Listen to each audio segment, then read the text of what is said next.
오늘 우리가 함께 묵상할 말씀은 이사야서 35장 1절에서 6절까지의 말씀입니다. 이사야서 35장 1절에서 6절까지의 말씀을 읽고 오늘 우리에게 주시는 하나님의 은혜를 함께 나누도록 하겠습니다. 광야와 메마른 땅이 기뻐하며 사막이 백합화처럼 피어 즐거워할 것이다. 사막은 꽃이 무성하게 피어 크게 기뻐하며 즐겁게 소리칠 것이다. 레바논의 영광과 갈멜과 샤론의 영화가 사막에서 꽃피며 사람들이 주님의 영광을 보며 우리 하나님의 영화를 볼 것이다. 너희는 맥 풀린 손이 힘을 쓰게 하여라. 떨리는 무릎을 굳세게 하여라. 두려워하는 사람을 격려하여라. 굳세어라. 두려워하지 말아라. 너희 하나님께서 복수하러 오신다. 하나님께서 보복하러 오신다. 너희를 구원하여 주신다 하고 말하여라. 그때 눈먼 사람의 눈이 밝아지고 귀 먹은 사람의 귀가 열릴 것이다. 그때 다리 절던 사람이 사슴처럼 뛰고 말을 못하던 혀가 노래를 부를 것이다. 광야에서 물이 솟겠고 사막에 시냇물이 흐를 것이다. 아멘. 얼마 전에 그 아내에게서 흥미로운 기사 하나를 들었습니다. 미국 플로리다 주에서 14세 미만의 어린이와 청소년의 소셜 미디어 계정 보유를 금지하는 법안이 통과되었고 내년 1월부터 시행된다는 기사였어요. 기사 내용에 따르면 13세 이하의 가입이 금지되고요. 14, 15세는 부모의 동의가 있어야 계정을 개설할 수 있다고 합니다. 이 법안은 공화당 의원에 의해서 발의되었지만 초당적인 지지를 받고 통과되었다고 해요. 아마도 어린 세대의 SNS 중독에 대한 고민이 전 세계 모든 부모 세대가 가지는 공통된 그런 고민거리인가 보다 그렇게 생각이 들었습니다. 그런데 이 SNS 중독에 대한 문제가 비단 어린 세대만의 문제는 아니죠. 청년과 어른 세대도 동일하게 겪고 있는 문제입니다.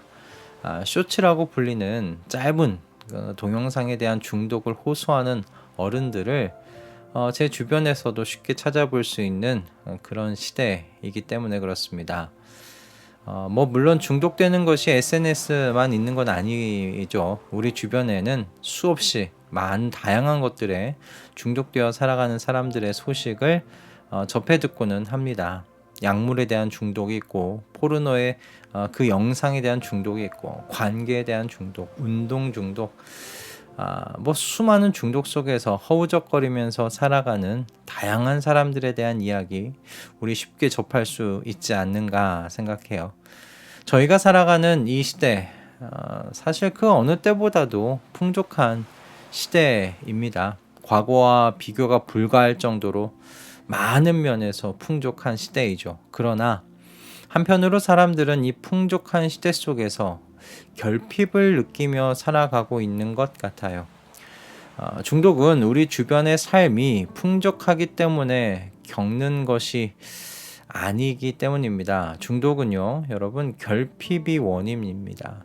우리 안에 있는 결핍이 무엇인가 한 가지에 중독되게 만드는 거죠.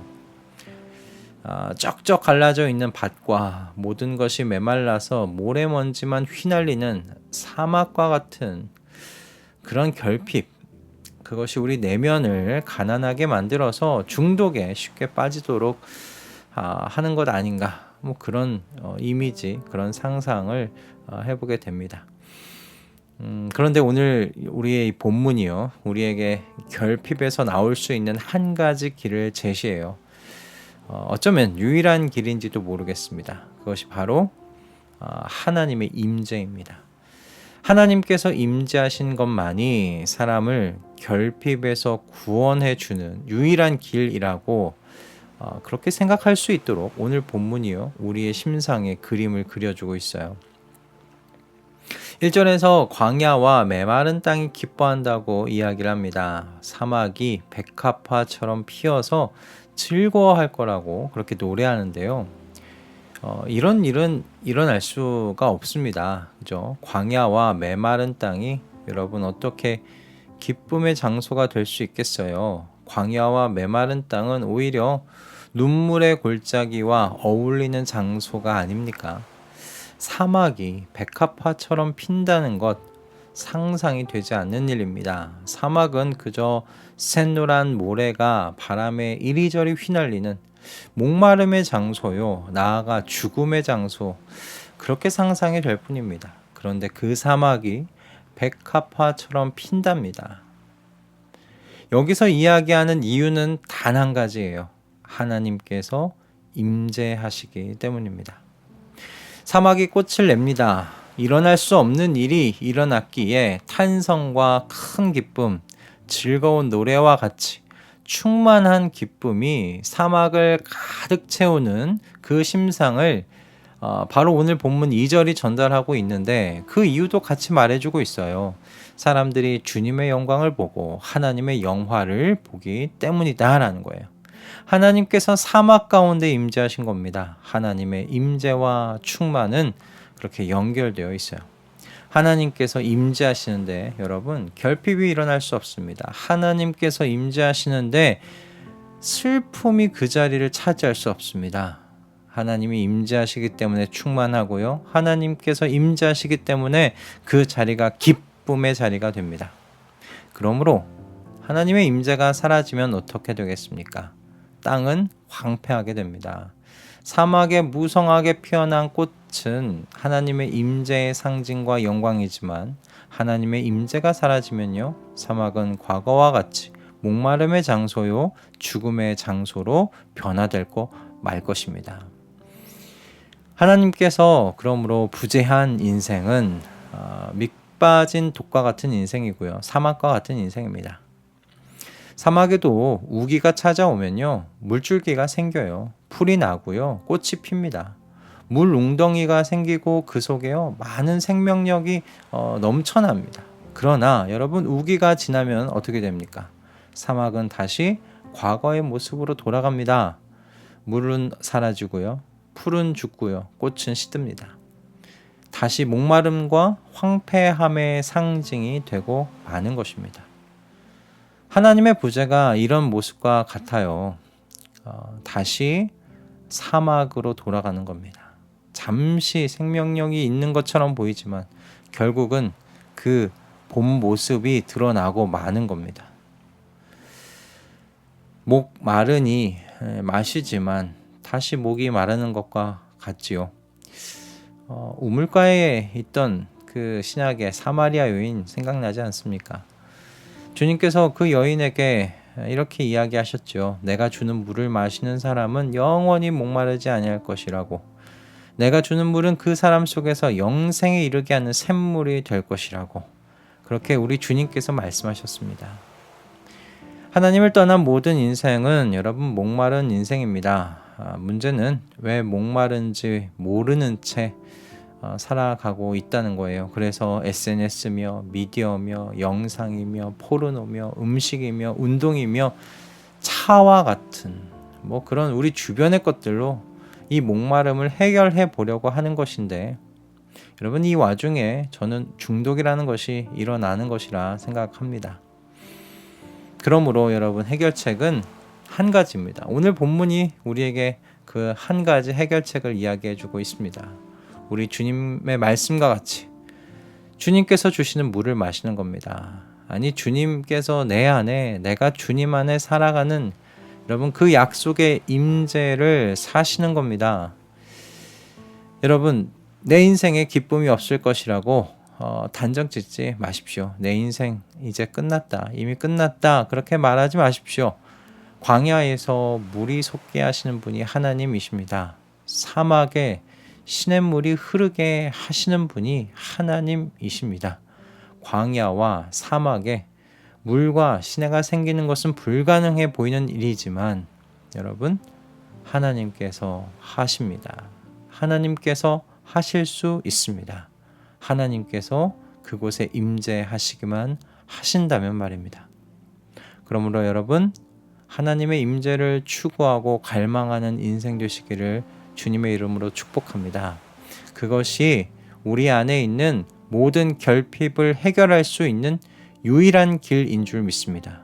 이 유일한 길이 여러분 어려운 길 될 거라고 미리 짐작하지 마세요.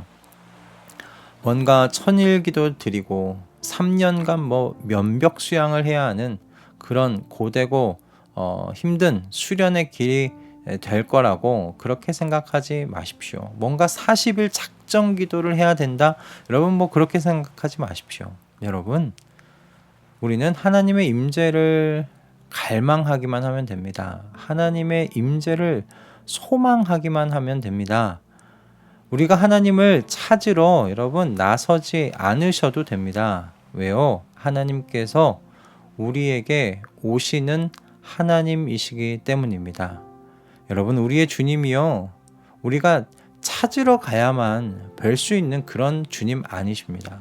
우리 주님은 오시는 주님이시지 우리더러 오라고 하시는 주님이 아니세요.